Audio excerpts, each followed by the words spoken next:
Welcome. Welcome to Saturday Sanga from Sridham Mayapur. And this is the 31st of January, 2026.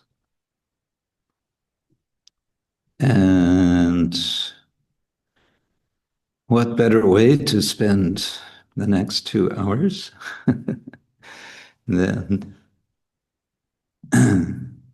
chanting, hearing and chanting together.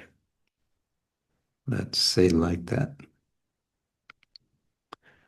Om Ajnana-timirandasya Jnananjana Shalakaya Chakshurunmilitam Yena Tasmai Shri Gurave Namaha Shri Chaitanya Manobishtam Stapitam Yena Bhutale Swayam Rupa Kadamahyam Dadati Sva Padantikam Vandeham Shri Guru Shri Yukta Padakamalam Shri Gurun Vaishnavangscha Shri Rupam Sagrajatam Sahagana Raghunatam Vitam Tang Sajiva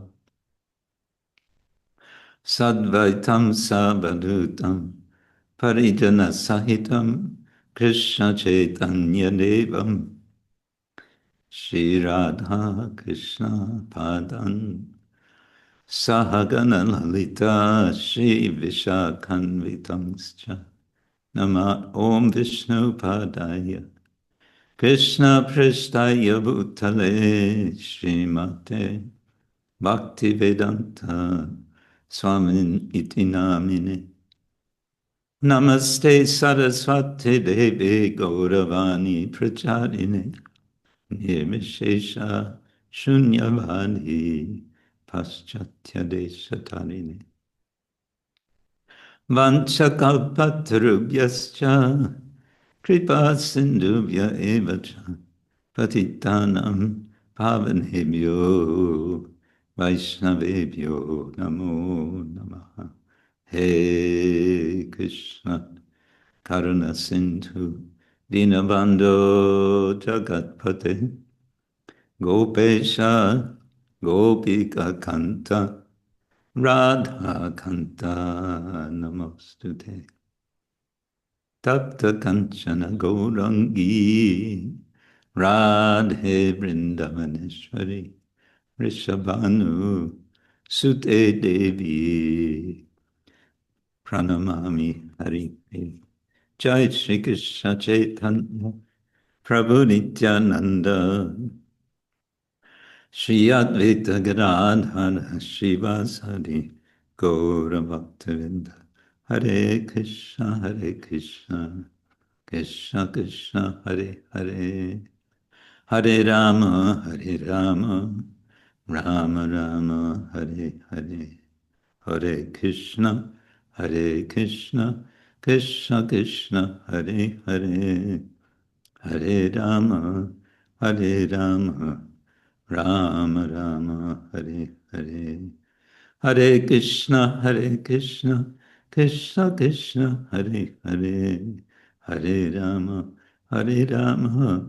Rama Rama Hare Hare. And one verse from Srila Bhaktivinoda Thakur's Sri Gauranga Lila Smarana Mangala Stotram, verse number 9. So Gauranga Lila Smarana Mangala Stotram means a series of verses. Stotra is a group of verses, and it is a Mangala Stotra. It's an auspicious stotra, and it is Gauranga Lila Smarana Mangala Stotra, so it's about remembering Gauranga Mahaprabhu's pastimes. And verse number 9 goes like this. Lakshmi Devya Pranaya Vihitam Mishtamannam Grihitva Tasyai Pradad Varamati Subham Chitta Santoshanam Ya Masyas Chihnair Nija Parijanan Toshayam Asayascha Tam Gorangam Paramarasikam Chitta Chaurang Smarami. I remember Gauranga, stealer of my heart, the greatest Rasika, who, accepting sweets made with love by Lakshmi Devi,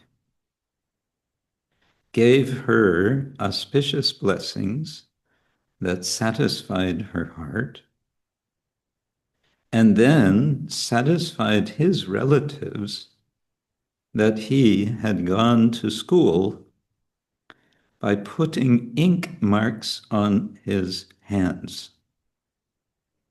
So this refers to when he is a young boy still, he's going to school, or he's not going to school, but he is making it look like he's gone to school. In English, when a child skips away from school, this is called, at least in America, I don't know in England. In America, it's called playing hooky. Playing hooky. So sometimes God plays hooky. But it says here, Lakshmi Devya pranaya vihitam mishtam annam grihitva, having accepted grihitva annam, that is food, mishtam annam, sweet food, sweets. Lakshmi Devya, from Lakshmi. So I don't know, is this some pastime that I'm not aware of? Or this is Lakshmi. First I thought, okay, this refers to his wife, but then that would be later, not that he's then playing hooky from school. So who is this Lakshmi? Is it his mother, Sachi? Is it maybe it's referring to his mother? Interesting. Okay. For us here in Mayapur, today is the day of Nityananda Trayodasi. I think most of you in Europe and elsewhere have celebrated yesterday. And that's quite all right. But I thought because today we are celebrating here, that we could go through and then sing this song which Srila Prabhupada sang sometimes, the Nitai Gunamani āmār song. And so let's see if I can find it. There it is.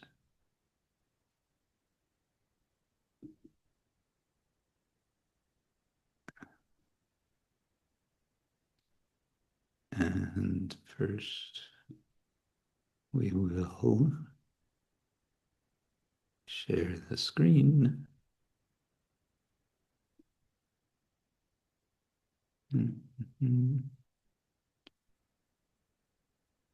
Okay. So, Nitai Gunamani, āmār Nitai Gunamani, āniyā premer vanyā, bhāsāilo avani. Let me check. I have also with word for word translation. One moment. I might mention, there's a quite nice app um, that I came to know about and was able to download called, I believe it's called Vaishnava Kirtan. And it's quite nicely done. It's nicely organized. You can make groups of songs. So, for example, I just made a group of Nityananda related songs, and you can uh, have either with or without the word for word. And it has recordings of singing of this. So in this case, it has a recording of Srila Prabhupada singing and this song. Other songs, it has other devotees, which when the song was not recorded by Srila Prabhupada. Okay, so Nitai Gunamani āmār, Nitai Gunamani Aniya premer vanyā, bhāsāilo avani. My Lord Nityananda, the jewel of all qualities. Guna, money, of course, is jewel. It can also mean pearl, apparently. And āmār is the possessive, my. So he's repeating, O Nitai, Gunamani, āmār, my Nitai. There seems to be this idea of mamata, of possessing the Lord. And then aniya, bringing, I would say having brought, premer vanyā, the flood of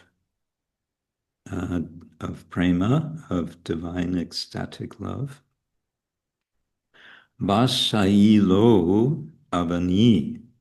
Avani, here it says, means the world, the entire world.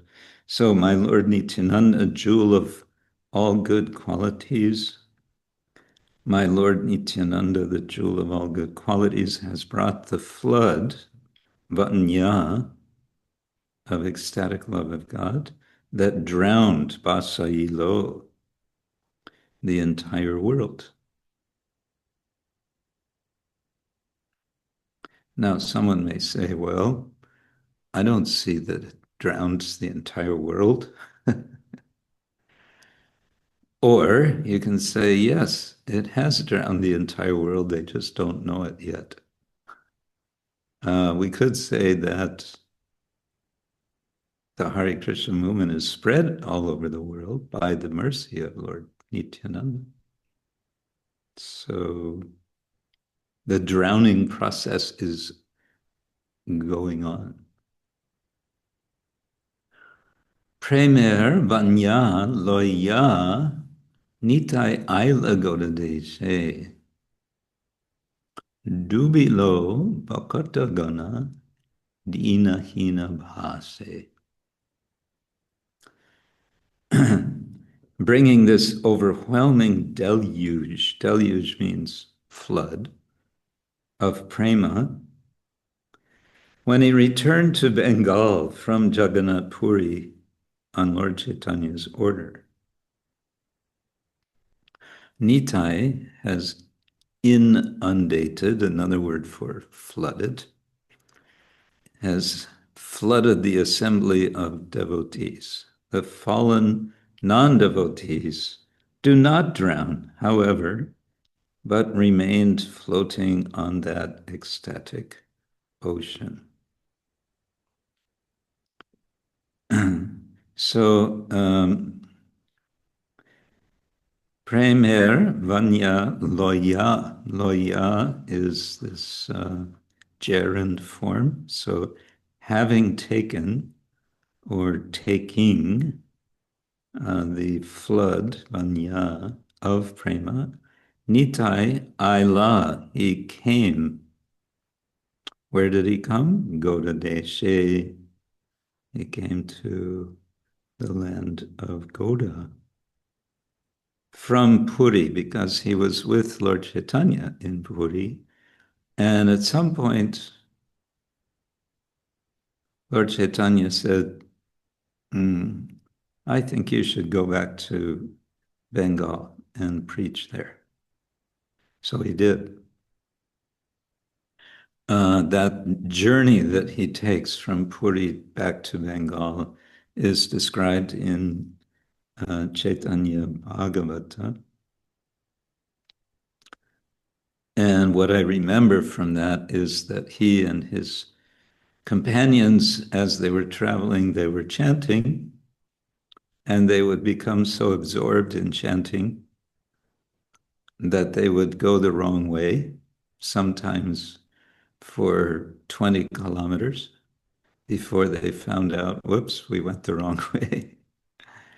But for Nityananda Prabhu, that was not a problem. It's, I don't know, if I went 20 kilometers, especially walking, and then someone said, oh, you're going the wrong way, you have to go back, I'd probably be kind of annoyed. But Nityananda Prabhu, he just, oh, okay, and turned around and continued chanting. Ubilo, bhakata-gan, and this is a stretched out bhakta, becomes bhakata. Ubilo is, has drowned. So he has drowned the bhakta-gana, the assembly or all of the bhaktas. Dīna, hīna, bhāsāilo. And the dīna and the hīna, the low, the wretched, and I don't know, hīna I think just means unfortunate, without fortune or without anything. Bhāsāilo, they're floating. So there's a flood and some are drowning. And here in this case, the drowning is a good thing. Bhakti Rasamrita Sindhu is the ocean of the nectar of devotion. And the aim is to not float on the ocean, but to get into the ocean, to go inside and to be absorbed, surrounded, we might say, with the nectar of that ocean. But the dīna and the hīna, they were floating, so at least they were in the ocean. Dīna hīna patita pāmara nahi bache, brahmar durlabha prema shabha kare jache. So Lord Nityananda freely offered this exalted prema, which is difficult for Lord Brahma to attain, Brahmar durlabha prema. Even, okay, he gave it even to the fallen and wretched souls who were not desirous of receiving it. So nahi bache.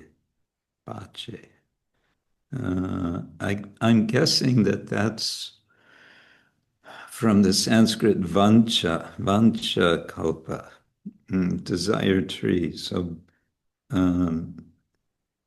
in Bengali, as many of you know, the V gets pronounced as B, Va becomes B. So bache, nahi bache. They didn't want it, these dīna hīna. um, who are patita, fallen, and not only that, pamara means wretched, apparently. Brahma Durla Prem Shabakare, unto everyone, Jache. He, Lord Nityananda, offers. He's offering to everyone. So this Shaba would be from the Sanskrit sarva, and I'm not sure how it works with the kare or akare. Then verse 4, abadha karuna sindhu nitai katya mohan gore gore bule prema āmār ban.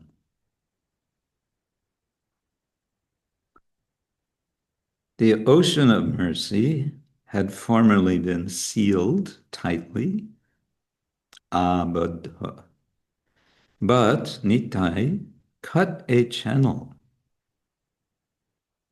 katya, cutting or having cut, in its boundary to allow the great flooding waves of nectarian prema,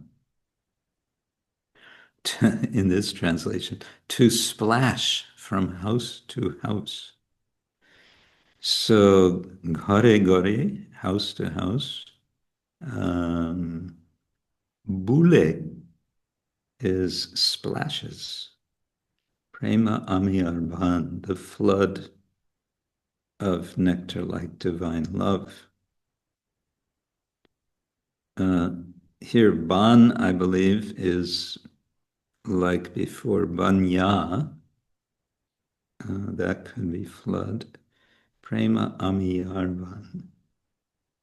ban. Yeah, and āmār, I think, is amrita. So the flood of the nectar of prema is how that would work. Abadha karuna sindhu, the ocean of mercy, it was bound. So, and then katya mohan, and I think it just means cutting, but it's significant that, and Prabhupada translates like this, he made a channel. It's significant because it reminds us of Balaram's pastime of cutting a channel of the Yamuna River when he had become a little bit, we say in English, tipsy. When someone has drunk alcohol, then that person becomes, in English slang, tipsy. Tipsy means tipping back and forth, rocking, tipsy. So at that time, Balaram called Yamuna, and Yamuna Devi wanted nothing to do with this drunk fellow. So she refused, and Balaram dragged her with his plow. He cut a channel so that she was forced to come to him. A little bit violent, I think. But here, Nityananda makes it very sweet.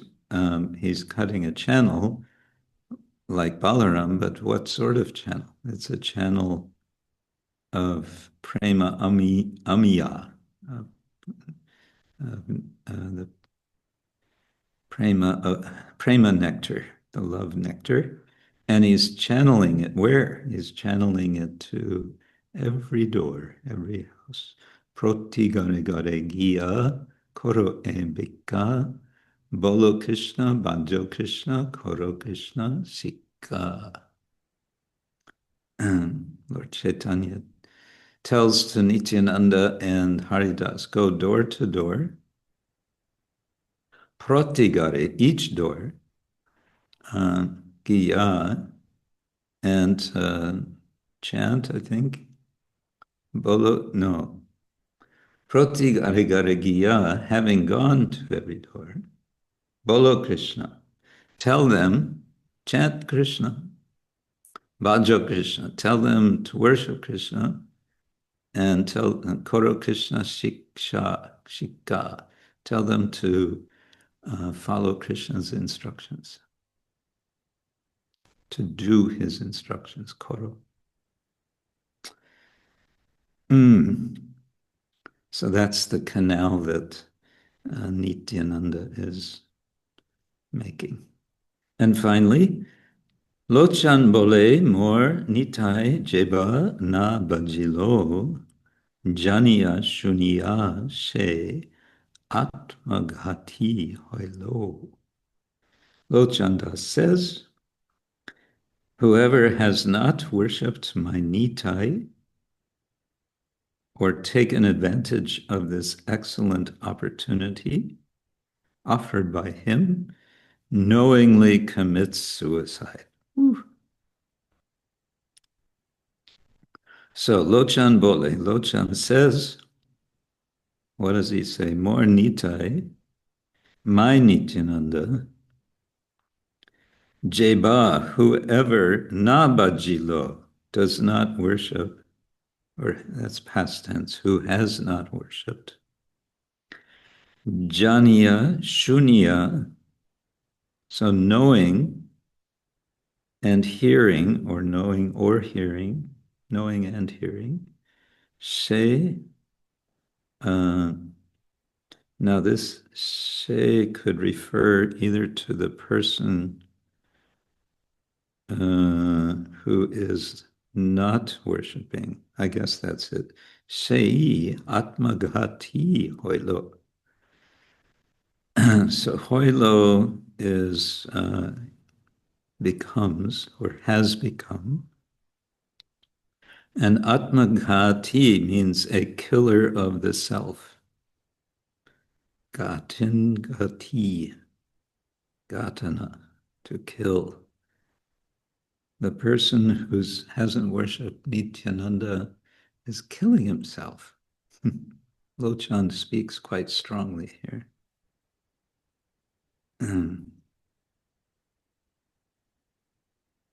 Yeah, so, okay.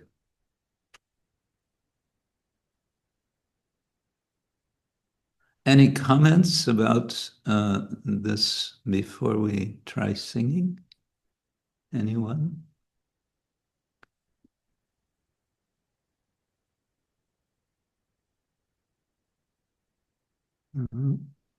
Okay. I have to stop sharing. Audio. Original musicians. And then again, sharing.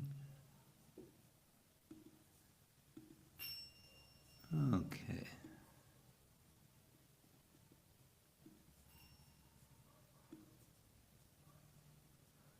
Okay, this is just 5 verses.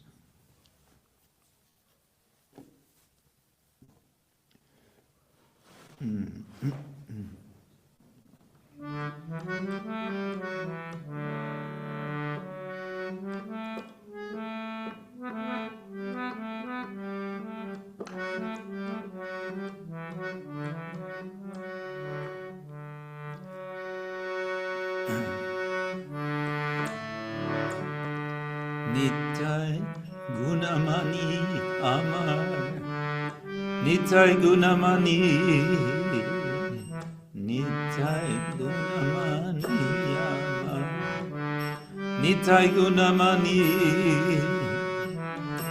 āniyā premer vanyā, bhāsāilo avani. āniyā premer vanyā bhāsāilo avani premer vanyā loiyā nitāi āilā gaud premer vanyā loiyā nitāi āilā gaud ubilo bhakata-gan dīna hīna ubilo bhakata-gan dīna hīna dīna hīna patita pamara nahi bhaje dīna hīna patita pavan nahi bhaje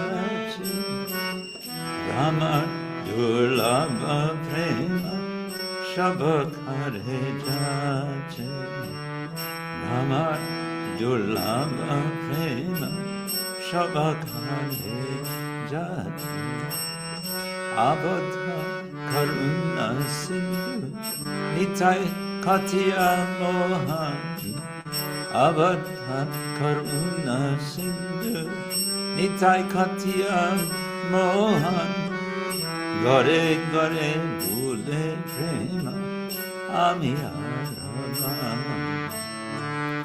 gare gare bhule prema āmār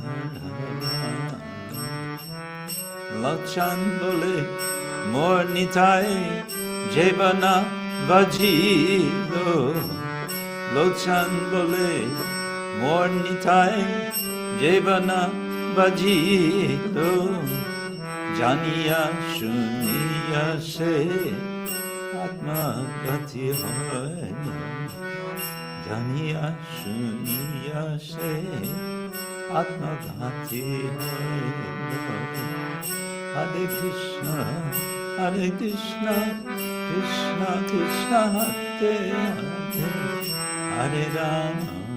Hare Rama Rama Hare Hare Hare Krishna Krishna Krishna Hare Hare Rama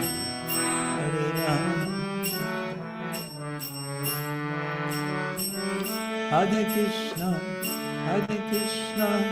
Krishna Krishna Hare Hare Hare Rama Rama Hare Hare Hare Krishna Krishna Krishna Hare Hare Hare Rama Hare Krishna Krishna Krishna Hare Hare Hare Rama Hare Hare Krishna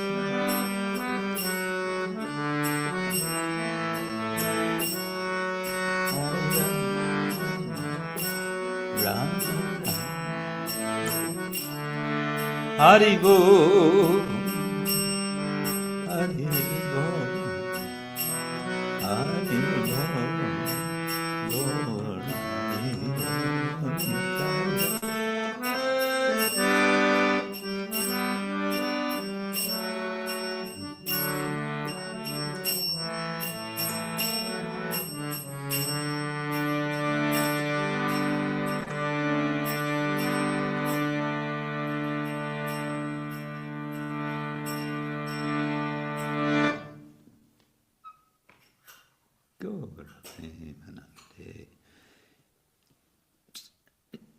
Shri Nityananda Rama Ki Jai.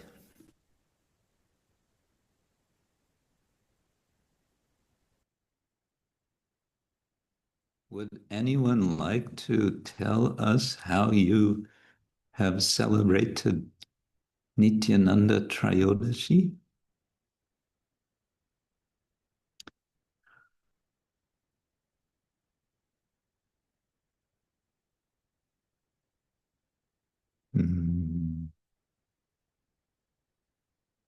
Yes, Johannes. Hare Krishna, Guru Maharaj. Hare Krishna. I mentioned here in this Sanga a few weeks ago that we were planning to start kirtan nights in Oslo. And Uh-huh. yesterday we had the first one. So this is the Uh, first project we have that is sort of outside of the temple environment. Uh, mm-hmm. the goal to reach new people. And we had that yesterday. We rented a space in city center. And for a long time, I think it looked like not so many people were coming. But then just before we got more signups, and I think around 40 or 50 people showed up. And a lot of them Wow. were not temple regulars, but new people who heard about it through maybe the yoga community or something. Yeah. So it was very centered on the kirtan, and we had the stage with people and a big projector screen with mantras that we were singing.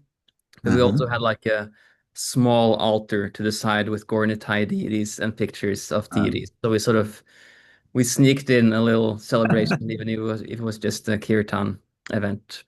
So that was nice, and the plan is to do it every second month or so to keep it going. So hopefully more people will join as we keep it up.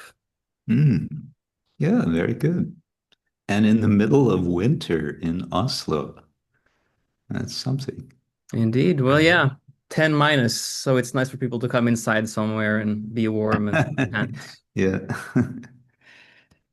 Very good. Let it continue. Let it increase. In London, Florina, you are here somewhere. You have this kirtan event in London going on, isn't it? Are you there? Yes, I'm here, Guru Maharaj. My voice is going Uh-oh. as I'm suffering from a bag from post mellows as well. But last night we also at the Mantra Lounge, which is the kirtan Mantra program Lounge. That's what it's called. Yeah. that we have in London here. Hmm. And last night we had two special guests. We had the Bhakti brothers, Yogi and Ananda. Oh, they're called Bhakti Brothers, huh? Yeah. And yeah, they made it very special. They sang for 3.5 hours continuously, Ooh. and uh, the whole evening was about the Maha Mantra, and they introduced a bit of Go Nitai into it, and people just Mm. stayed. We had about 60 to 70 people, Huh? and half of them were new to, but the first time. And I was just so surprised to see that they stayed on.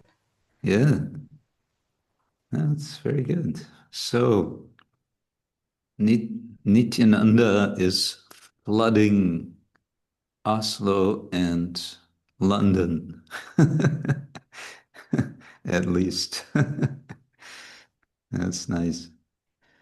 Some days ago, I had lunch with Devamrita Swami, and he was telling me about, since many years, they have what they call the Loft program in New Zealand. But he was saying now there's something like this also in, where did he say, Los Angeles? And there's somewhere else he mentioned. Um, but this idea of um encouraging people to, yeah, come together and hear and chant and not be too much concerned about the, how to say, the sort of formalities or the externals that we associate with temples and so on. People are, yeah, temples are not, for most people,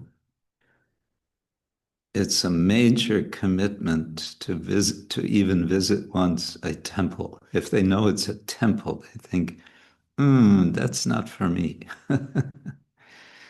It's It's too religious. Yeah, so that's good. Okay. Anyone else want to tell us how you celebrated Nityananda Trayodasi? No? Everyone's in a quiet mood. Okay. Oh, Krish, Bhakta Krish. Oops, where did he go? There. We don't hear you. No, we don't hear you, even though. Guru Maharaj, Oh, because you're translating. Yeah, oh, I have to go to the English, right? Oh, yeah, all of us, not just you. So, dear devotees, please go to the English channel. Yeah. Okay. Now, try now. Pokušaj sada. Oh, Dira Lalita, you go out from English channel because we are hearing you. And now, yeah, now it should work. No, still doesn't. Krish, can you say something? He's speaking, but we Oh, don't no. hear. I don't know what is Okay, it. just temporarily, remove him from the interpreter role, so he can. I'll do it now quickly.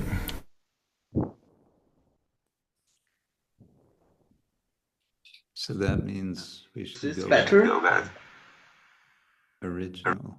We can hear you now, yes. Now? Yes. Okay, yes, Hare Krishna Maharaj. I wanted to say yesterday we celebrated Nityananda Trayodasi here in Berlin, and we had Abhishek, which was actually, the time was 4.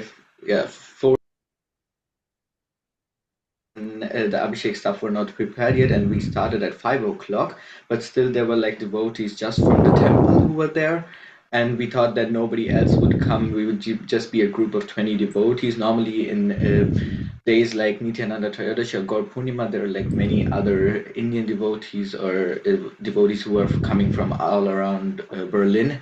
They come together, but it was really snowing outside. It was hard to come because everything was slippery, and the Berlin government, they thought to close out the roads and no trams, buses, and stuff.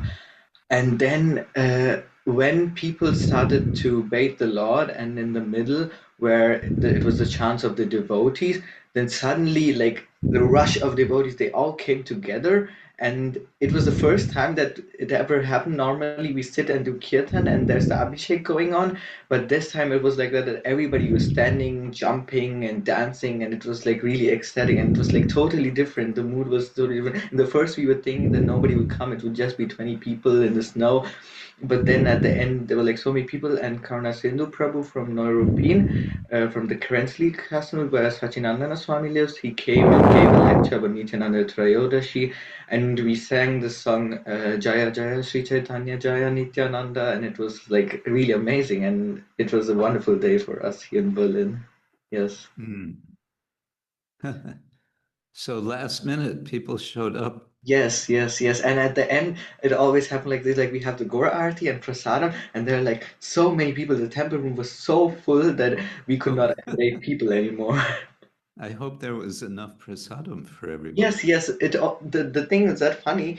Fun fact is that every time we expect a lot of people, or sometimes even less, but always Jagannath Mahaprasadam or Prasadam is always enough for everybody here in Berlin. We never send anybody home without Prasadam. Uh-huh. Very good. Yes, That's Jagannath. yes. Very good. Thank you. Okay. So I want to continue with our little project of Sanskrit prosody, which means kind of recitation of Sanskrit. And maybe this will be a short lesson, but we'll see.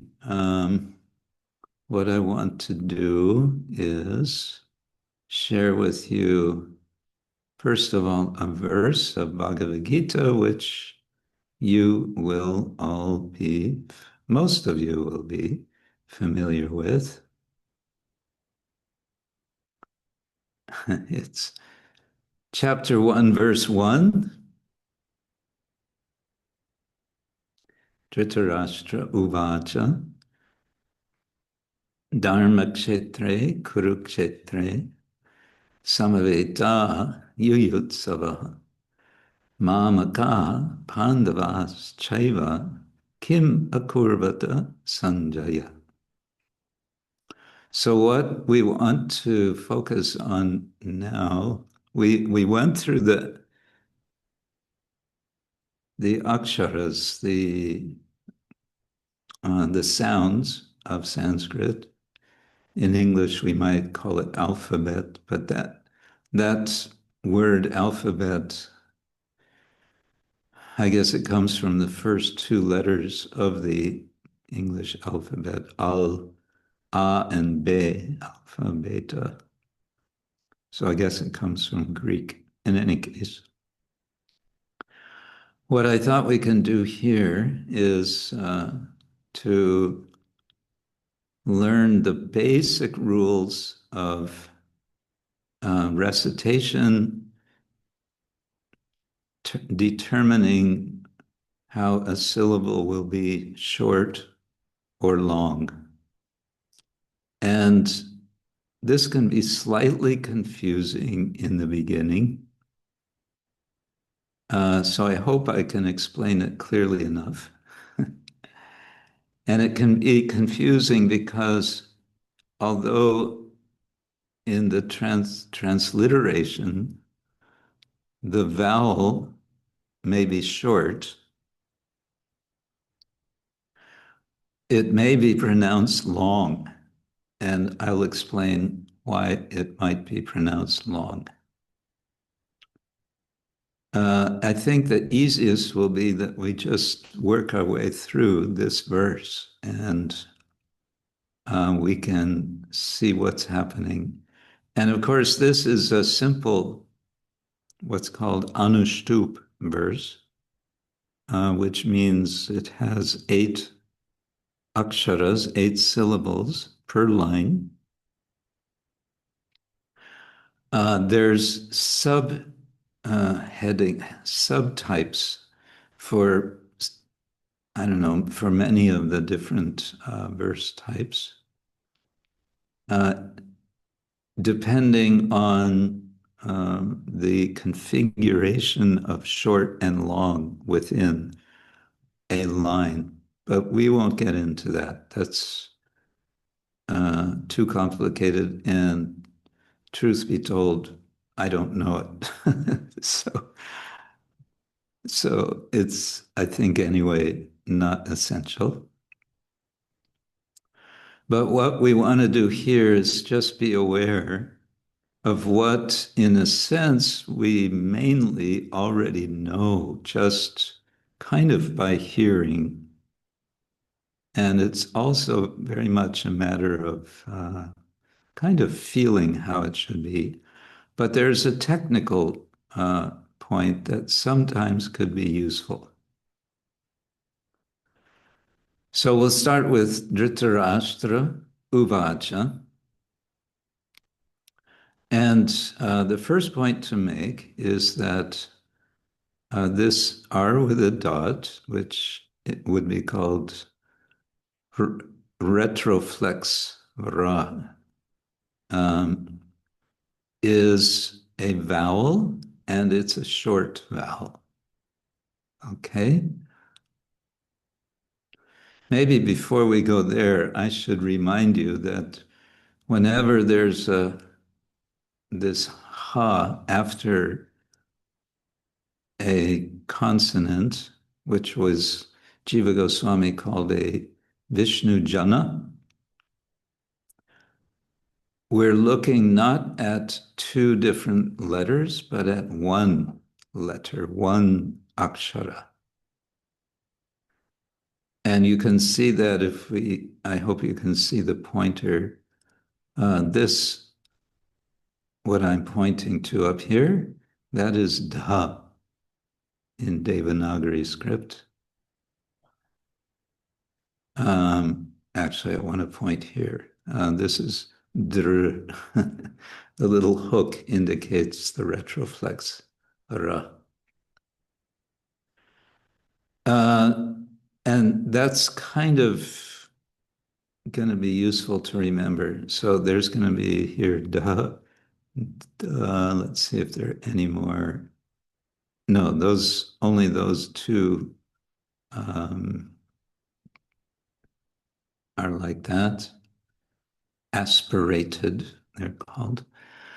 So the point I want to make here is that this is going to be short in pronunciation because the following consonant, ta, is followed by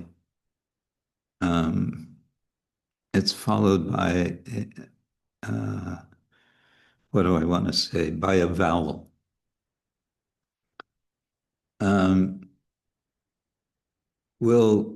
This will be a gradual process of understanding what I'm saying.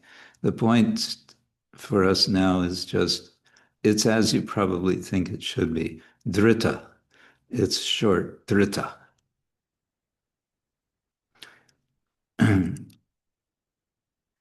And then rashtra is going to be long, if for no other reason than the is trivikrama Remember, there was vamana and trivikrama. So this is a trivikrama But there's another reason that it is long, and that is because it is followed by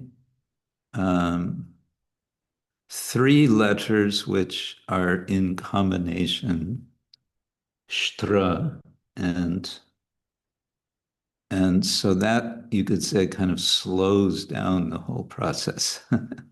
So it's going to be dhritarashtra. Dhritarashtra. And sometimes there's no harm in a little bit exaggerating the long syllables. Dhritarashtra. Then this will be short because it's short.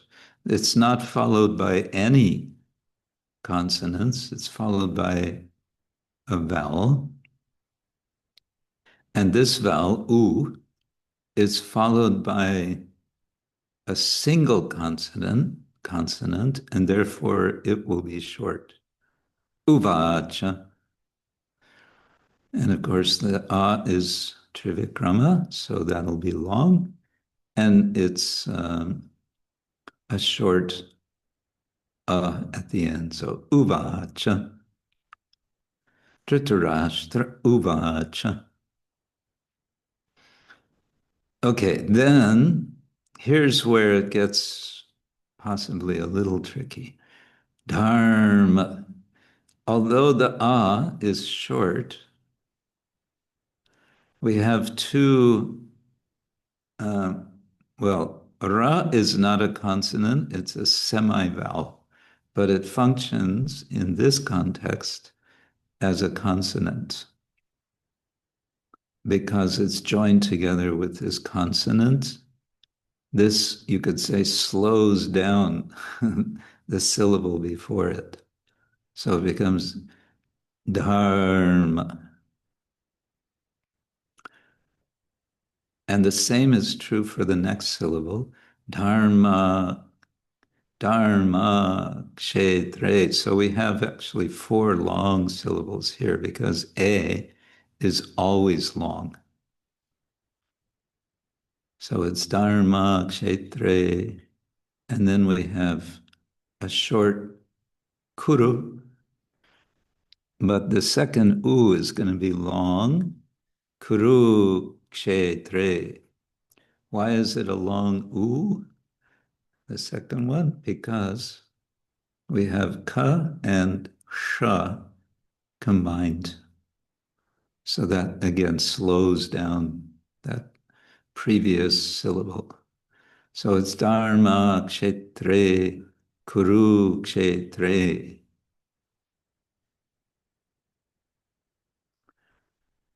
And then in the next line, we have two short syllables because they're followed by single consonants.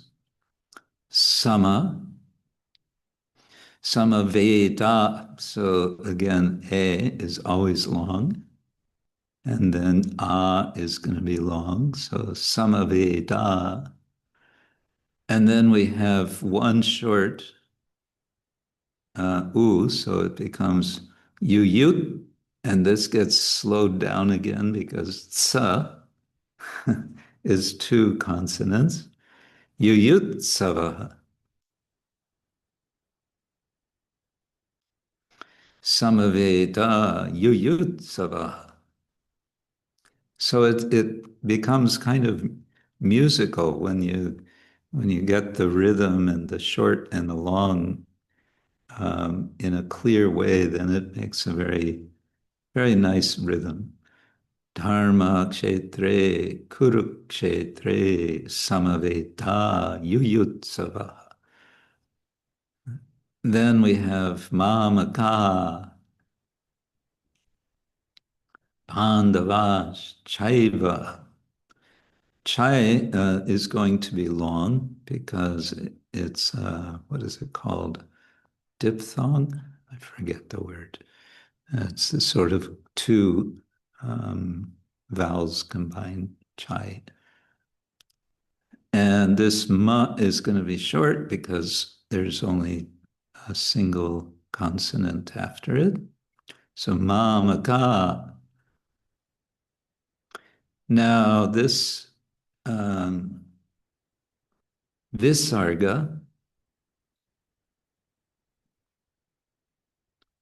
you might remember from last time. Here we look at the Devanagari, you see ma, maka. There's two dots, and the two dots was explained by Jiva Goswami, wasn't it? That they represent either Mathura and Dwaraka, or what was it, Vrindavan and Mathura? I don't remember. Anyway, Mamaka. And because this comes before Pa,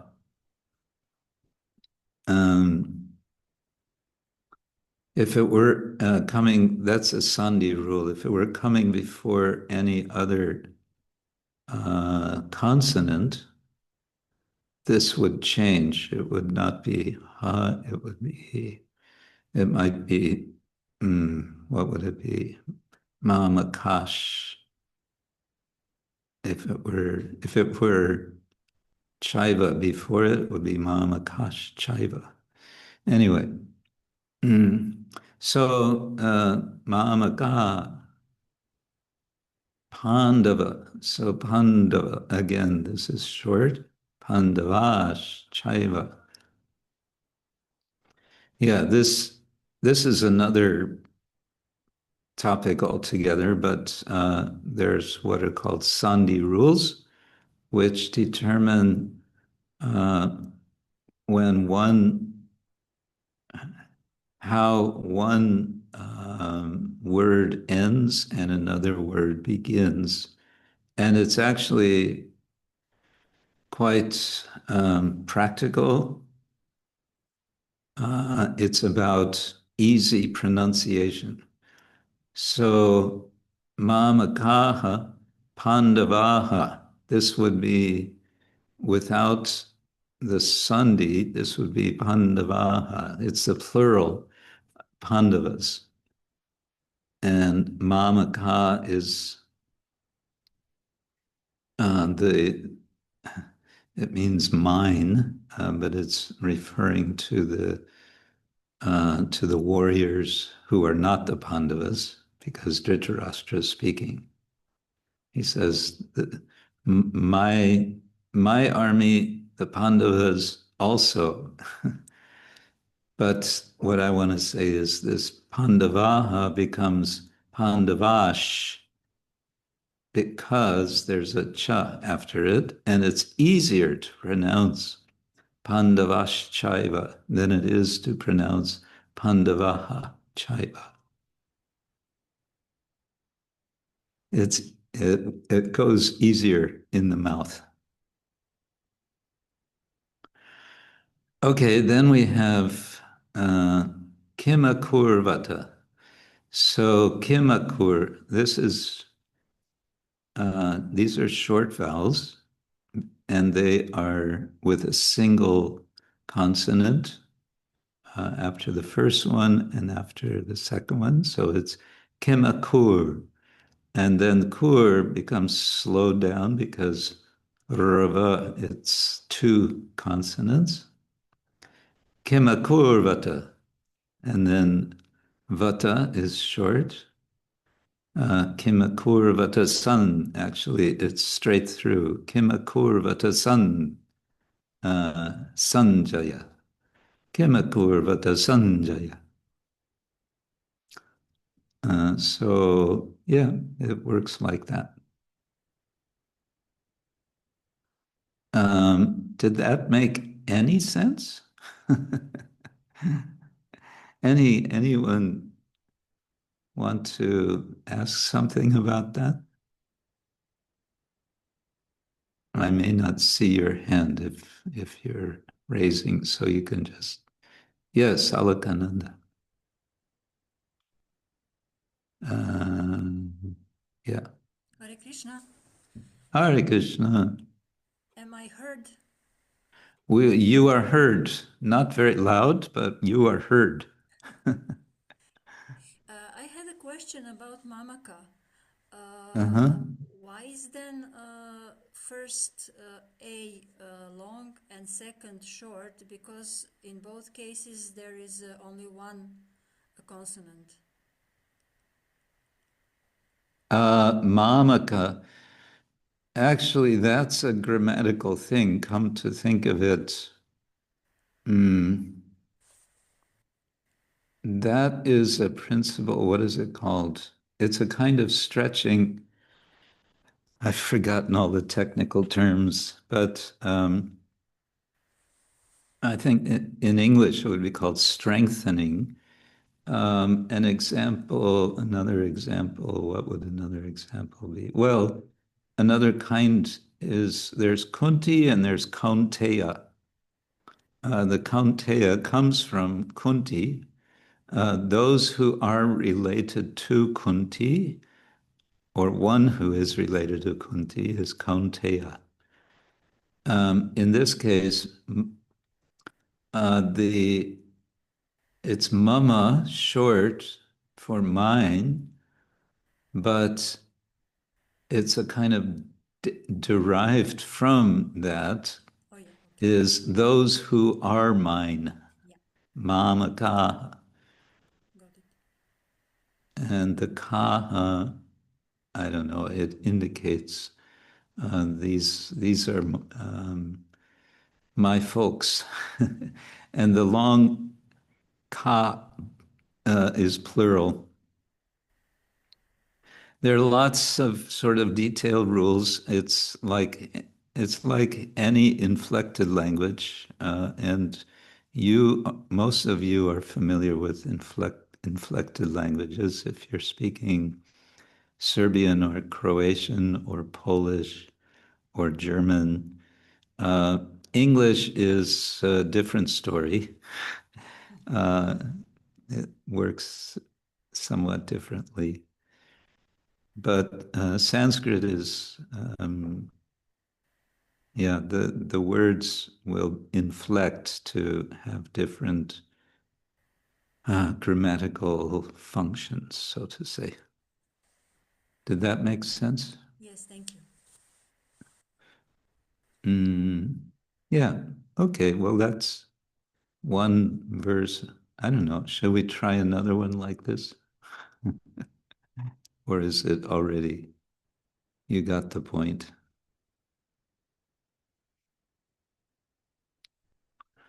Sanjaya uvacha drishtva. Actually, this would be short, wouldn't it? Drishtva tu pandavanikam. Drishtva tu pandavanikam. Viewed hung duryodanastada. So that's a long dur because ra and ya, both semivowels, are treated as consonants in the sense of slowing down the previous syllable. Acharyamupa, let's see, acharyamupa sangamya, sangamya. Yeah, that's slow also, gamya. Acharyamupa sangamya. Yeah, so acharyam, and there's no pause there. It's not acharyam upasangamya. It's acharyam upasangamya. And you can see that in the Devanagari. It's very typical. They will not separate words so much. So it's acharyam upasangamya. They make it as just one continuous sort of thing.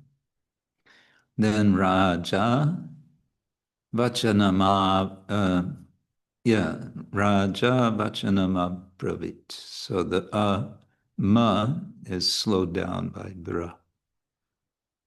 Raja Vachanama Bravit. Bravit. Bravit. Yeah. We could take a longer verse.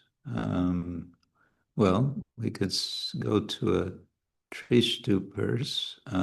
Let's go to chapter 2, verse 7.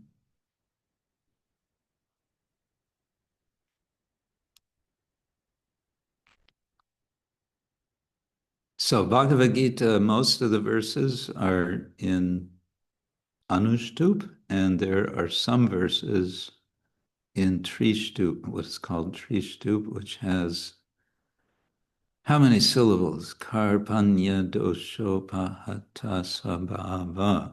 11 syllables in a line. But there are some which, there's variations. In any case, Karpanya dosho pahata sabhava. You see now, here's a kind of pause. That can also be called, I think in English, it's called a caesura. Caesura. When the verse will be longer, there will be a kind of slightly extra pause at some point in the line. Karpanyadosho pahata svabhava prichami tvam dharma samudhajeta yatreyasyan nischitam bruhitan me Shishyasteham shadiman tang prapanam. So there's a bit of a pause before the last before the last three syllables. Bru hitan me samudhacheta bhata svabhava. Yeah.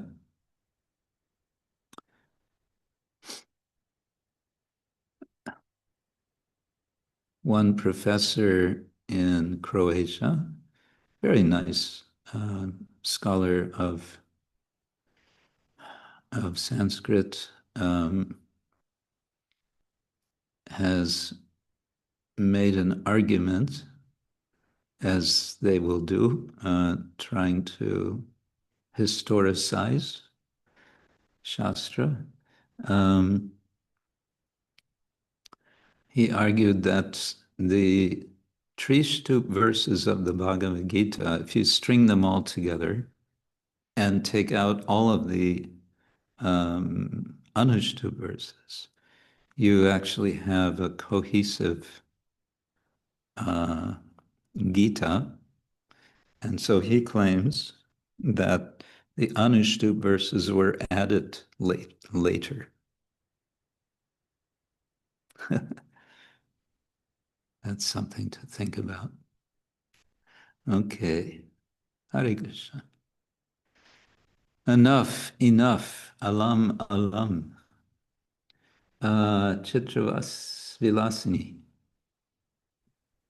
Hare Krishna, Guru Maharaj, Hare Krishna, devotees. I just want to say thank you for these sessions. At the same time, they started running 3 weeks at Bhaktivedanta Manor, so I'm getting a double dose at the moment. Acha. But They're running, what are they running? A course in Sanskrit? a pronunciation, just 3 Oh, okay. weeks. It was with Kartik Chandra Prabhu's wife. And so I've had to practice, and they were just pointing out about the verses that are said in the temple. And although we're not focusing on Sanskrit in the way that sometimes when things are said in the temple arti, they sound a bit strange. So if we get words like padaya instead of pardaya, we're saying things like instead of Prabhupada who's taken shelter at the Lord's Lotus feet, we're saying Prabhupada who has replaced Vishnu. So and they're pointing out other little things just by little vowel going, or instead of Srimati referring to somebody's wife in the middle of. So for me, it's been really nice to just go back to basics. I did a small bit of study some years ago with under Kartik Chandra Prabhu, and I've just forgotten so much, and just to go back and try and make sure those things are correct. So I really appreciate these sessions, and thank you. Yeah, there's something special about the Sanskrit language and also Bengali, I think. Therefore, I like to spend time with, we're going through songs and looking a bit at the meanings of the words and so on. It's not for everyone, but you're all very tolerant of me. Okay. Resources or courses to learn Bengali. Well, there are books. When I first came to Oxford, this is not directly about Bengali, but the point is still there. I was kind of surprised that the very senior professor of Sanskrit, Richard Gombrich, was teaching first-year Sanskrit using as his textbook, Teach Yourself Sanskrit. I always thought, any book that's going to be called Teach Yourself Anything is probably not good. But apparently that series is quite good. And so it could very well be that the Teach Yourself Bengali would be good. So that might be a place to start. I started by first learning the script, which, as I did with Devanagari, I just learned with Srila Prabhupada's books. you just go to the chart in the back of, in this case, Chaitanya Charitamrita, and you gradually learn all of the letters.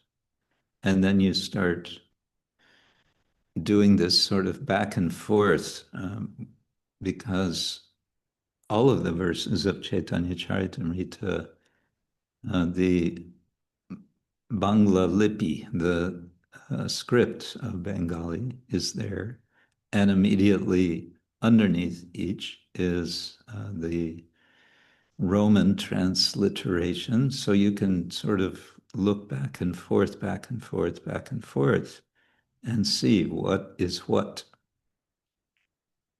And then gradually you can cover, you just take a piece of paper or something, and you cover the Roman and see if you can read the Bengali script without looking at the Roman transliteration. And you keep doing that and practice, practice, practice. Practice is everything. So that's just for learning the script. And then for grammar, then, yeah, you kind of need some book that will give you. So there's not much in Bengali, not many books, but there are books. What was his name? One professor in America. Well, Dimmock, I think, did a book. The book that I first was learning from was not published. It was handwritten by Professor Rahul Peter Das at University of Halle in Germany. And he very kindly gave me a copy of his book for learning Bengali, which he had never published. It was all handwritten. Not just the Bengali parts, everything he had handwritten. And his assistant, what was his name? Dr. Halle, not Halle. I've forgotten his young assistant's name. He was my tutor for just one semester. That was some decades ago.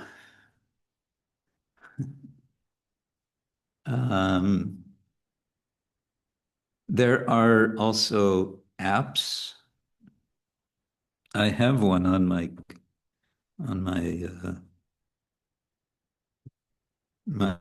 gizmo here, which I should be, but this you have to pay something for. There's an app for learning languages called Mondly, Mondly, and they have Bengali.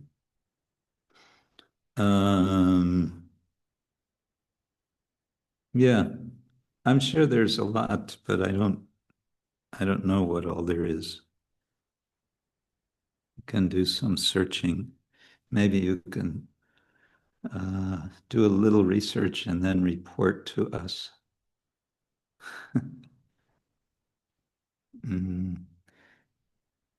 There are also some devotees in Mayapur who offer Bengali online. I've studied with Sudhamukhi Radhika Mataji. Oh, and there's her number. Prashanta Prabhu, who used to be the Bengali teacher for Gurukul, and Smith, SMIS, also teaches online. Yeah, when I was kind of living in the Gurukul many years ago, I was getting some lessons from the local Bengali teacher. Maybe could it be the same? But I gave him up pretty quickly because his English was not very good. I needed somebody who could also, no English. Then there's the Mayapur Institute says Madana Jivani.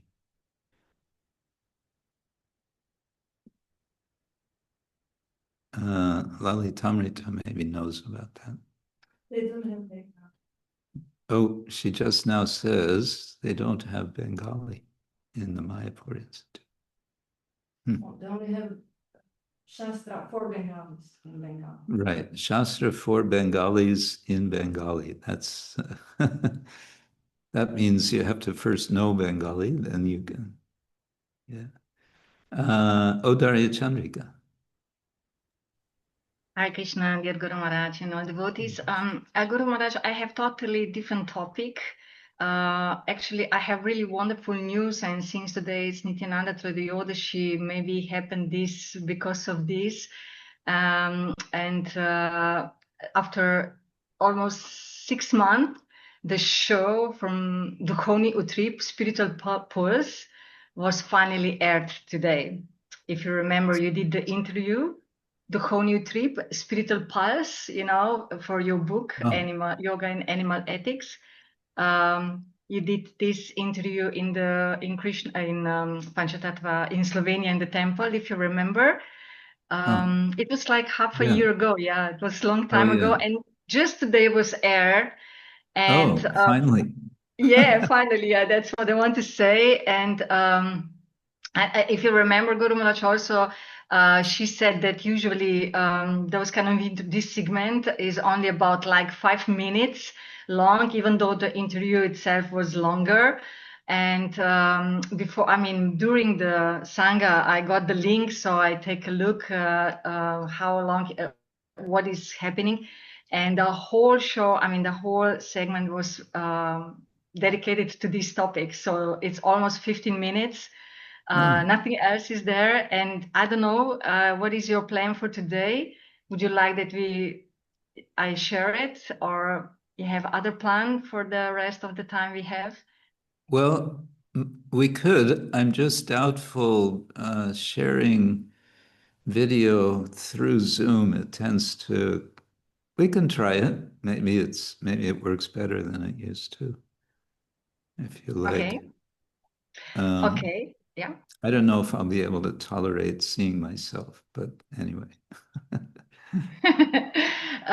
Because I would just say 2 things. Because in the beginning she's doing like 30 seconds of introduction, and I got it now. I will say it because the rest is in English. And in the middle also she says something, and I will stop and I will also say it like this, that you will know what she was saying. So in the beginning of the show, she's saying that Krishna consciousness community in Ljubljana hosted a renowned researcher with the doctorate from the University of Oxford, who researches ethical relations towards animals from a theological perspective. His latest book, entitled Yoga and Animal Ethics, sheds light on various, including historical aspects of natural nutrition of humans and animals, and ethical agriculture in connection with the tradition of Hinduism. And that was the beginning part. And then in the middle, I will also stop and I will share the other part, which she said it.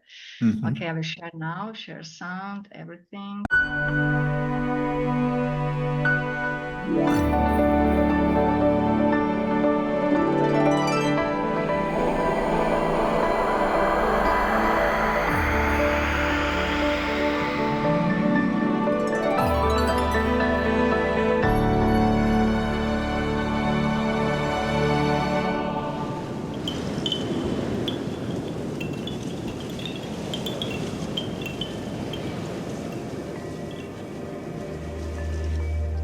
Skupnost za zavest Krišne v Ljubljani je gostila priznanega raziskovalca z doktoratom z Univerze v Oxfordu, ki raziskuje etičen odnos do živali z teološkega vidika.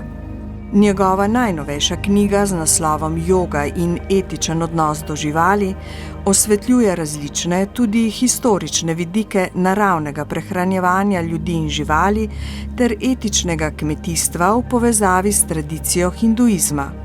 usually we don't put these two concepts together, animal ethics and yoga. First of all, animal ethics, what is that about?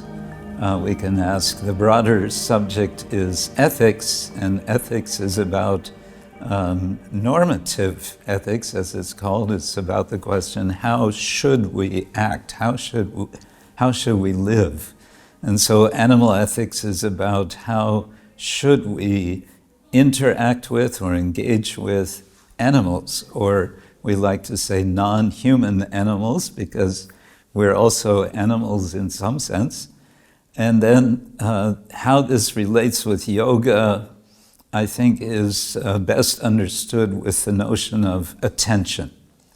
Attention, we attend to all sorts of things all day long, and we don't recognize, for the most part, the importance of giving attention to animals. We give attention to our pets, our what we call companion animals, but how much attention are we giving to the vast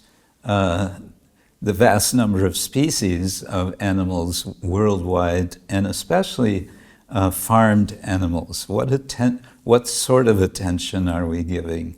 Quite minimal. So yoga is about, in the broadest sense, you can say it's about turning our attention to this question of how we're relating. Are we relating in a good way with animals? I would say like that. Yoga is very much about attention. It's about concentration.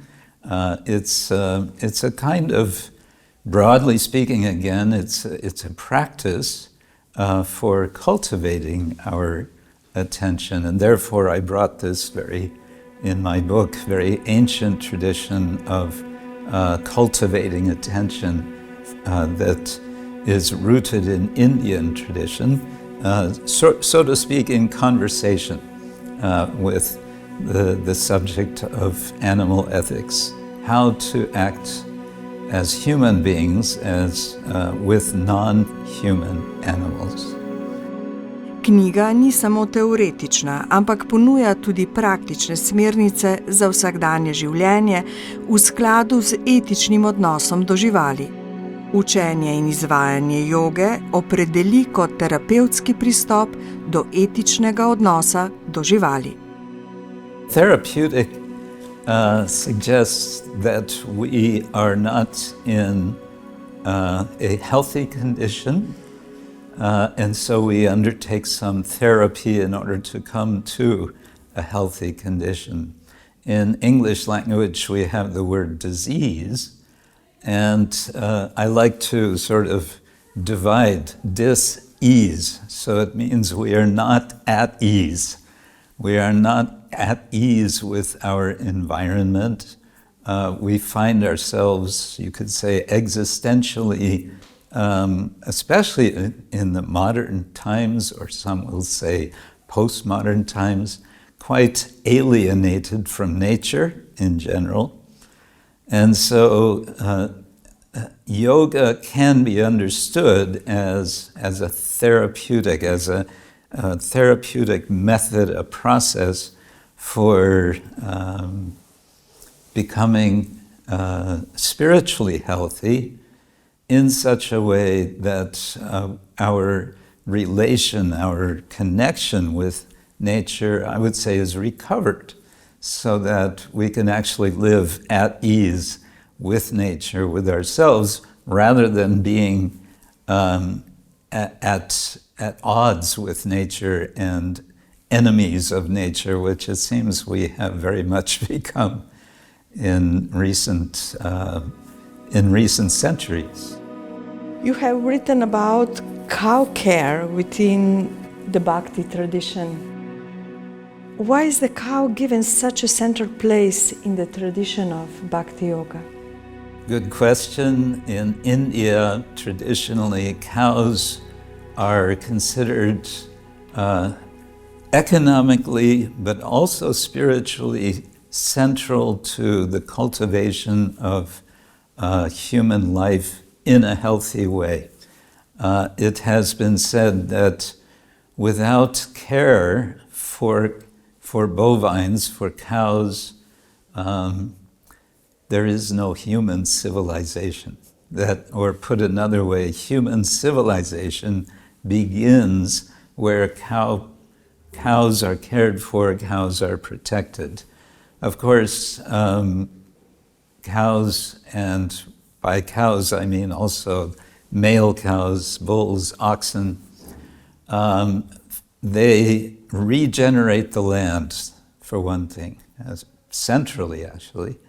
And the regeneration of earth, of soil, is something which is being, so to say, rediscovered in recent years with regenerative agriculture. So just from the presence of cows and the cow dung, the feces of cow, which is extremely rich, we are regenerating our own well-being, our possibility to live with healthy food, with vegetables and fruits. This is a big subject, and therefore I wrote an entire book about it, but something I like to express in relation to this cows and human culture and the importance of bhakti, or how bhakti and yoga come together, is through a notion of what I call cosmic regenerative economy. It's kind of a mouthful, but the idea is, how do we connect, again, how do we overcome alienation with nature in a practical way? And as it happens, cows play an important part in that. Beyond that, it would get a little bit technical, but that's the basic idea. Also, just people who care for cows with the idea that they should be protected throughout their life and live to their natural end, rather than our present situation in which some 300 million cows are being killed every year, 34,000 every hour. This is a very unfortunate situation, to say the least. People who live with cows, and I know many people who do, who take care of them, they say that it brings a sense of wholeness, a sense of peacefulness, and as the cows age, they become very peaceful, understanding that they are not going to be slaughtered, they're not going to be killed, and so they bring a kind of richness to the atmosphere of human life. I would say that's the idea, to which then I should say something about bhakti, but that's a whole explanation in itself. Bhakti means devotion, it means sharing, it means acknowledging that there is some greater, not just power, but powerful beyond us, a powerful divinity to whom or with whom we need to connect or reconnect ourselves. All of this is facilitated, if you like, by the care of cows, according to the tradition, and also according to those who are practicing it today. These topics are also related to climate crisis and to open ethic questions in general. Do you think that awareness about animal ethics can improve well-being for the whole planet? Indeed, I do believe so. It has been determined by various research agencies that the climate change effect, which is human caused in the present time, is to the largest largest extent caused by animal agriculture, industrial animal agriculture. There is a film called Eating Ourselves to Extinction, in which this is very persuasively explained, that the meat industry, which has very powerful lobbying to governments to allow it to continue as it is dangerous for all of us.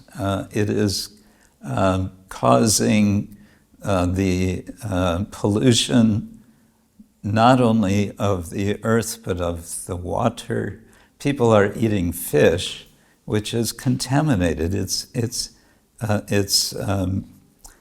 full of chemicals which are being used on the land, which is being used to the greatest percentage for the food for the animals, which are then being slaughtered, which is a highly ineffective way of feeding ourselves. We're eating ourselves to extinction. That's the way it's being put. It's happening at a rate which we're hardly aware of, but it is happening. And I would argue, as others are arguing, that this has to be drastically changed within our lifetimes if we're going to offer a decent life for the next generation of human beings. And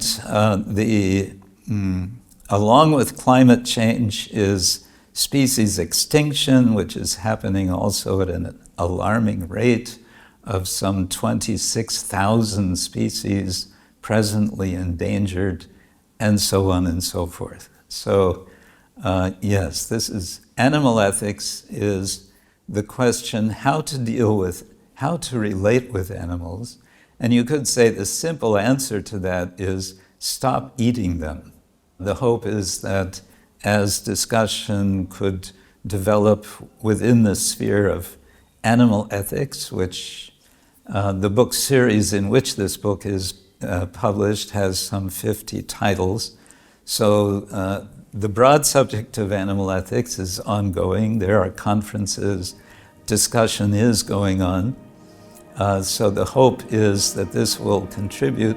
Specifically, I was able to have the book published open access, which means everyone can download a digital copy of the book without charge and read it. And yes, one hopes that after reading they will then start speaking about it. And from speaking, that's where change starts to happen. Political change, and so on. That's the hope.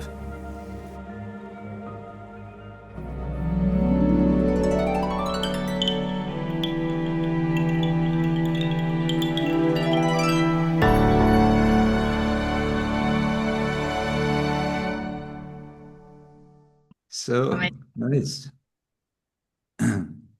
So that's nice that they broadcast really the whole interview. That's very nice. I'm glad. And they showed images. They showed Panchatattva. That's something. And the front of the cover of Srimad Bhagavatam and Radha Krishna. Quite nice. Yeah. What was the lady's name, the interviewer? Mataya.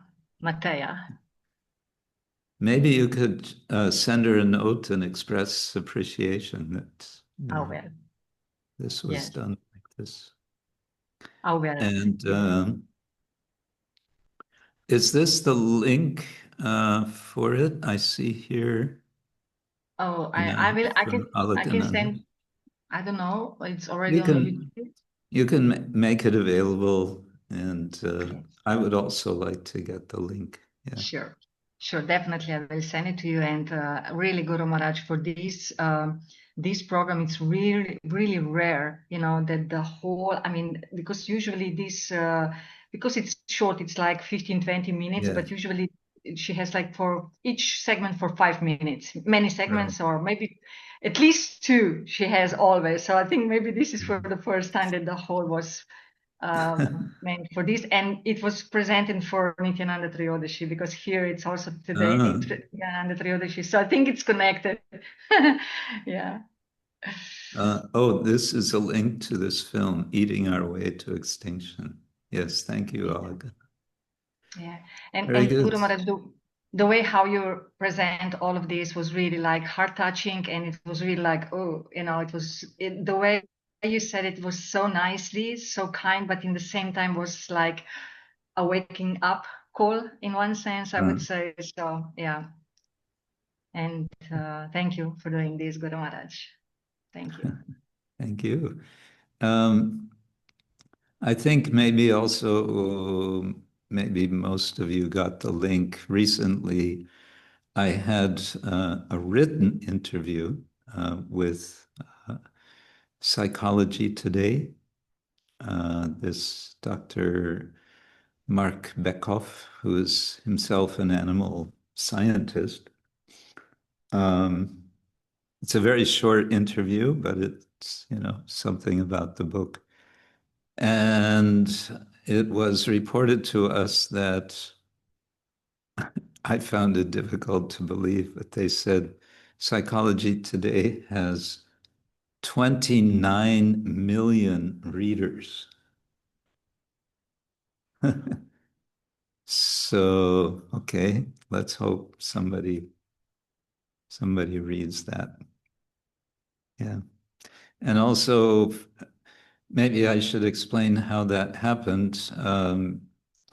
As many of you know, I'm a fellow of the Oxford Center for Animal Ethics. That's basically how I got into this whole subject. And the deputy director,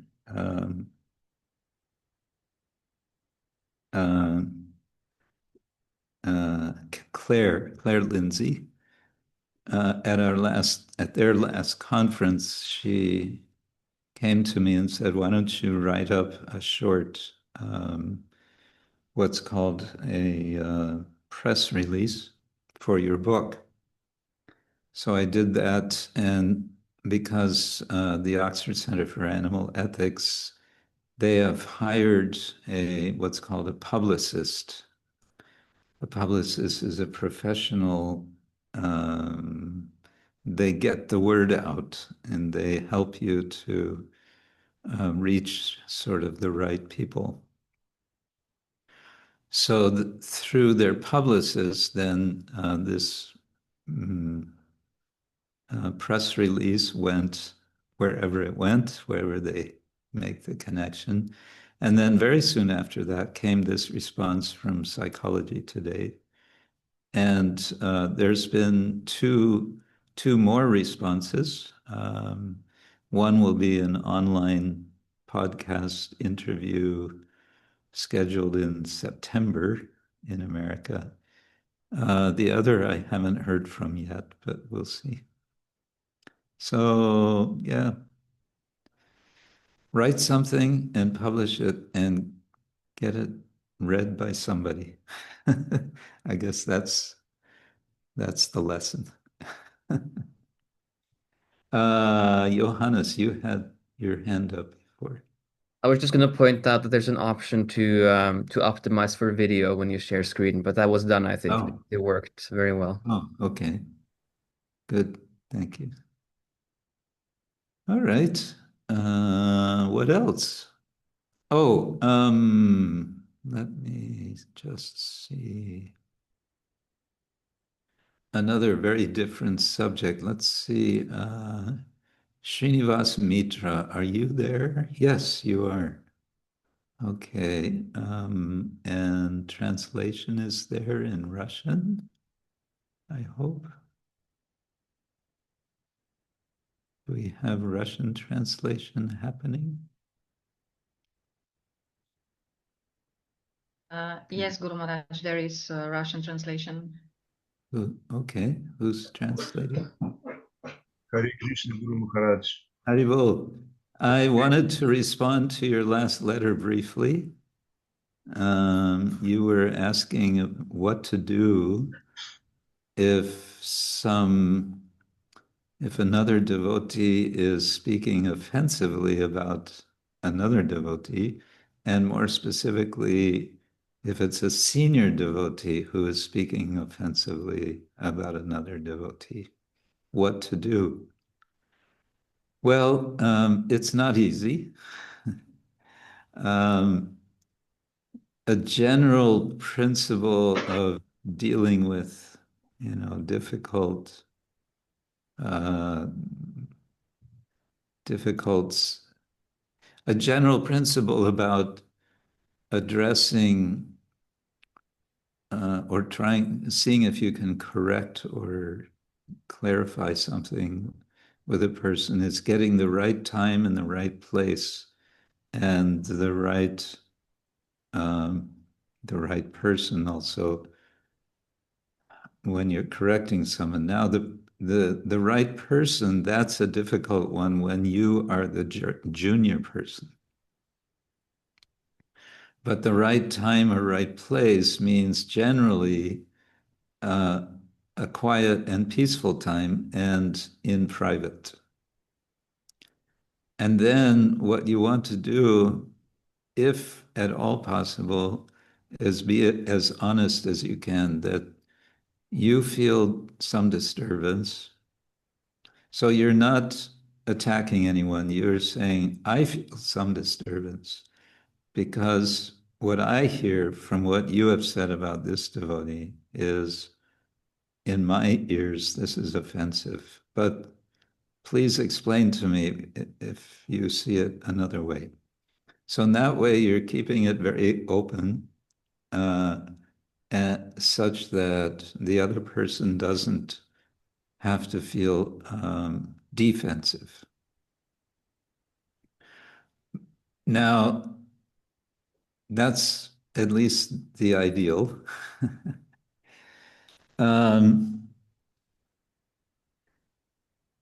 But the other point which I made in the letter before is the general principle is someone is speaking negatively about another devotee.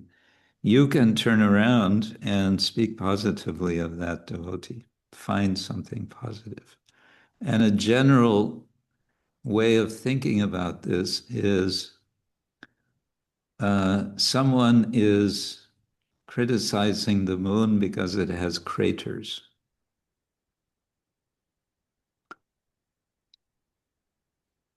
Well,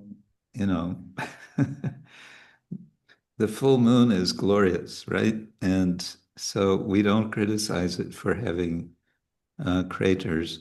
But even if somebody does criticize for having craters, we can say, okay, yes, it has craters, but just see how nicely it shines. Just see the beauty. In other words, what is the bigger picture? Here's someone who is trying to serve Krishna. They may be doing it all wrong. But I want to appreciate them. So please help me appreciate this devotee rather than, finding fault.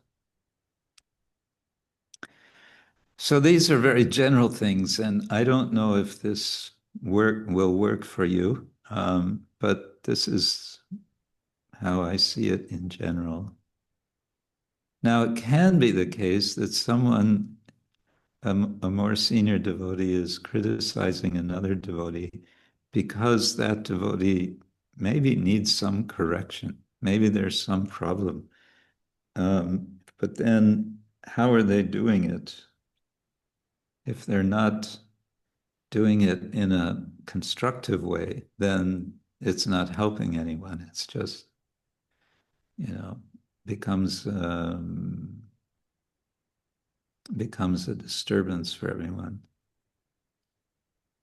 So then it could be that the more senior devotee who's fault finding is just not very experienced in how to correct someone. That's all extremely general. So to the specific, what you've found troubling, I cannot say because I don't know any of the details. And I don't really want to get into the details. But please consider these points and see if any of this can help. Спасибо, Гуру Махарадж. Спасибо. Okay. Спасибо, Гуру Махарадж. Конечно, обязательно попробуем следовать вашему руководству. Харе Кришна. Hare Krishna. Jai. Okay. So, this, of course, is an ongoing issue, you could say, for all of us, is in association of devotees. We are not, we're not showing four arms and so much perfection. There's so much imperfection.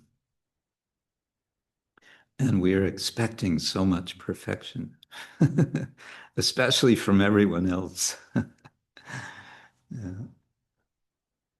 This is difficult. So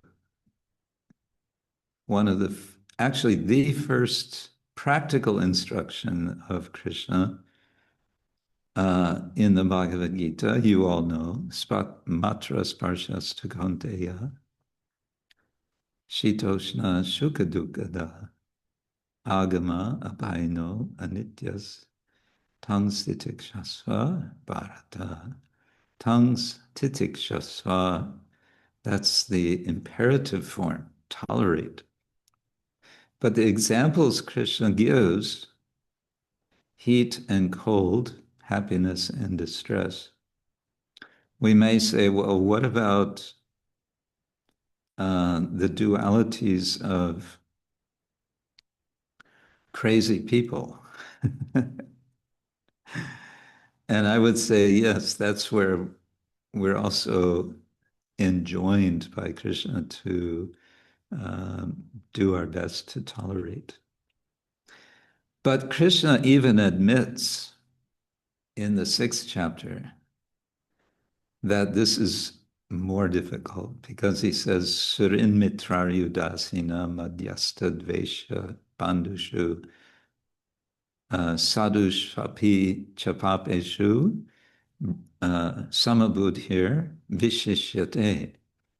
Vishishyate, more especially to have this equal vision with respect to all different sorts of people, and he lists, friends, enemies, neutrals, well-wishers, sadhus, and sinful people, and so on.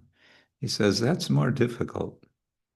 He doesn't say difficult, he says vishishyate, could say more special.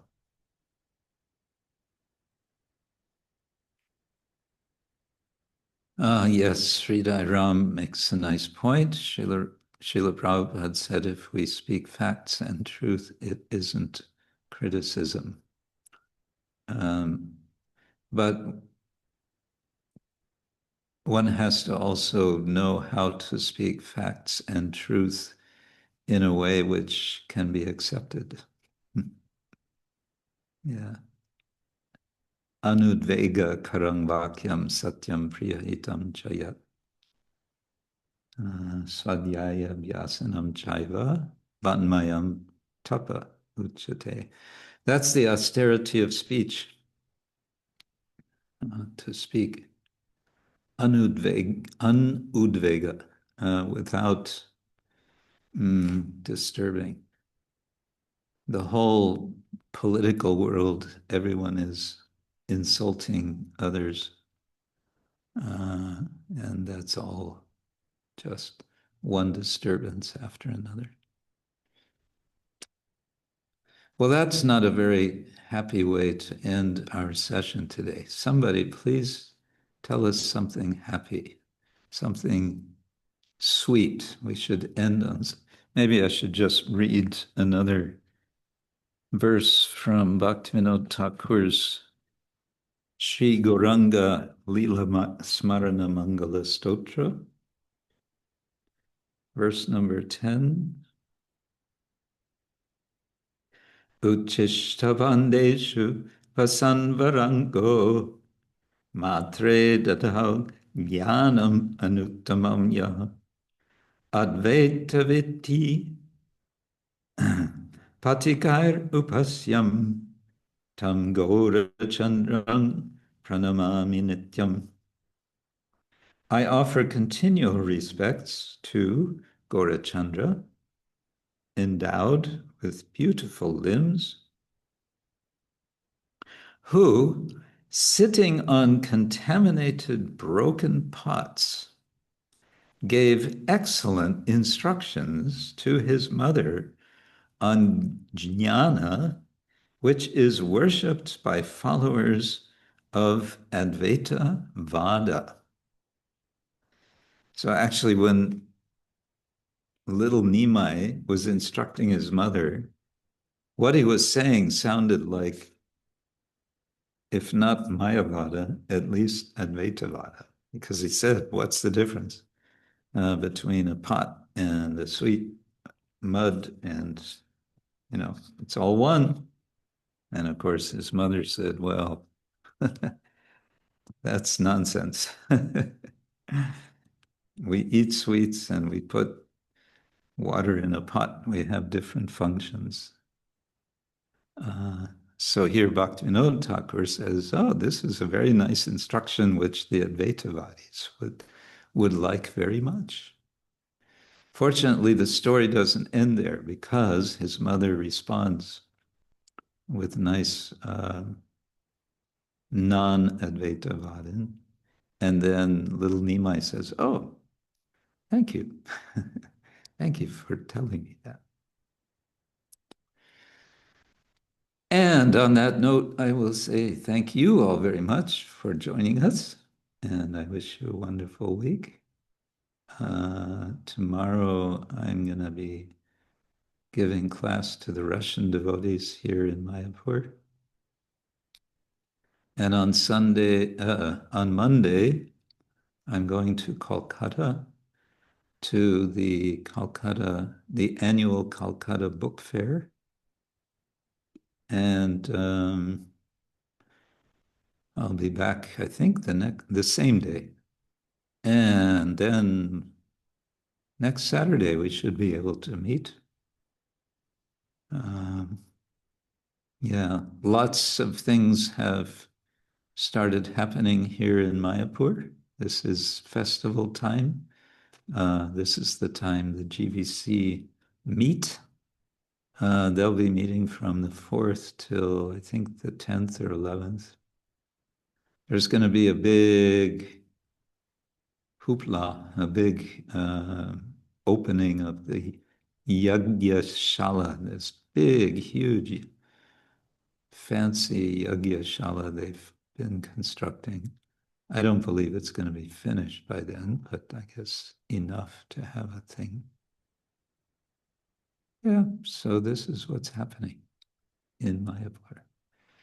So, Srila Prabhupada ki jai, Ananta Koti Vaishnava Vrinda ki jai. Keep well, keep sane, keep safe, and chant and be happy. Hare Krishna, Gaur Premanande, Hari Bol. Hare Krishna. Hare Krishna. Krishna Guru Maharaj. Hare Thank Krishna, you Guru very Maharaj. much. Beautiful Thank week. you very much. Hare Krishna. Thank you so much. Krishna. Thank you very much. Hari Bol. Krishna.